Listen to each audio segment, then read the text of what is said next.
Cricket board নির্বাচনের সভাপতি প্রার্থী তামিম ইকবাল কাউন্সিলর হয়েছেন ওল্ড ডিওএইচএস ক্লাব থেকে। এদিকে অপহরণ ও মারধরের অভিযোগে বিসিবির গ্রাউন্ডস কমিটির সদস্য বোরহান উদ্দিন পাপ্পুর নামে মামলা করেছেন সংগঠক তানভীর আহমেদ। এদিকে নোংরা রাজনীতির অভিযোগ এনে বিসিবি নির্বাচনে অংশ না নেওয়ার ঘোষণা দিয়েছেন সাবেক পরিচালক লোকমান হোসেন। আমি বুঝি নির্মাণের শিল্প, সালাম স্টিল বোঝে durability. Salam steel, most durable steel. BCB নির্বাচন নিয়ে আইনি লড়াইয়ের শুরু।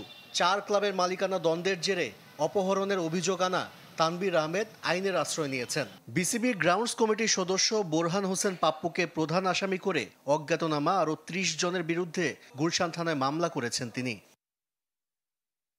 উত্তরা ক্লাবের কাউন্সিলর বোরহান হোসেন সেদিন নাভানা টাওয়ারের নিচে ছিলেন। সিসিটিভি ফুটেজে তা স্পষ্ট।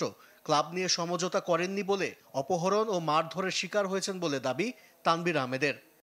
আমার সামনে তো শুধু পাপ্পুকে পাইছি, সামনে ওনার সামনে যে দিক নির্দেশনা দিচ্ছে এটা আমি নিজের কানে শুনছি, আমি দেখছি।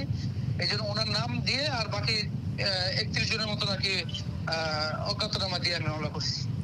Dhaka Spartans, Blues Cricketers, Dhaka Rangers ও গোল্ডেন ইগলসের মালিকানা দাবি করা লোকমান হোসেন অবশ্য এই ঘটনায় তার সম্পৃক্ততা অস্বীকার করেছেন। মামলার প্রধান আসামিকেও আগে থেকে চেনেন না বলেও দাবি করেছেন তিনি।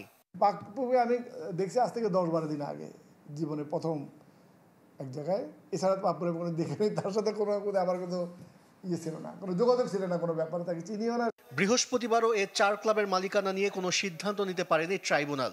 বিসিবির নির্বাচন ঘিরে নোংরা রাজনীতির অভিযোগ এনেছেন বিসিবির সাবেক পরিচালক। তাই মাহবুব আনাম, আকরাম খানদের মতো নির্বাচন না করার সিদ্ধান্ত নিয়েছেন তিনি। আমি নির্বাচন করব না, আমি একদম ঘোষণাই দিয়ে দিচ্ছি নির্বাচন করব না। শেষ পর্যন্ত বিসিবির নির্বাচন হবে কিনা তা নিয়েও সন্দিহান বর্ষিয়ানের সংগঠক। তবে অভিজ্ঞতার বিচারে সভাপতি হিসেবে তামিমের চাইতে আমিনুল ইসলামকে এগিয়ে রেখেছেন। তামিম হয়েছে মাত্র সে সংগঠকের আসছে বা কাজের বুঝে, আর বুলবুল কিন্তু তার 23টা দেশের এবং গত 15-20 বছর ধরে কিন্তু এটার উপরে কাজ করতেছে। 2 সাবেক অধিনায়কের লড়াইটা জেলা ও ক্লাব ক্রিকেটেরও।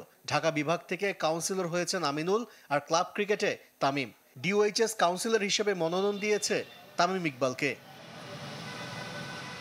আশিক রুদ্র, চ্যানেল 24, ঢাকা।